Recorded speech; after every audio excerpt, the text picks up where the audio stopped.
আন্তর্জাতিক মুদ্রা তহবিলের 2 কিস্তির $130 ঋণ একসাথে পেল বাংলাদেশ। চলমান $470 কোটি ঋণ কর্মসূচির আওতায় এটি তৃতীয় ও চতুর্থ কিস্তির অর্থ। মঙ্গলবার 24 জুন বাংলাদেশ ব্যাংকের বৈদেশিক মুদ্রার রিজার্ভে এ অর্থ যোগ হয়েছে। ফলে মোট রিজার্ভের $27 বিলিয়ন ছাড়িয়েছে। বাংলাদেশ ব্যাংকের নির্বাহী পরিচালক ও মুখপাত্র আরিফ হোসেন খান এ তথ্য নিশ্চিত করেছেন। তিনি জানান, মঙ্গলবার দিন শেষে দেশের বৈদেশিক মুদ্রার গ্রোস রিজার্ভ দাঁড়িয়েছে $27.31 বিলিয়ন। আন্তর্জাতিক মুদ্রা তহবিল বা আইএমএফ এর হিসাব পদ্ধতি বিপিএম 6 অনুযায়ী $22.25 বিলিয়ন।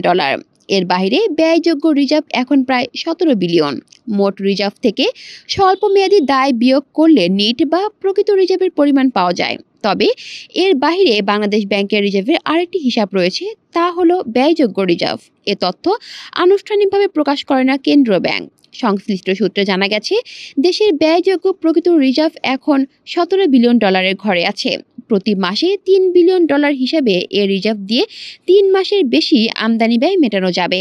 সাধারণত একটি দেশের ন্যূনতম 3 মাসের আমদানি খরচের সমান রিজার্ভ থাকতে হয়। কলি শিকদার, বাংলা নিউজ নেটওয়ার্ক।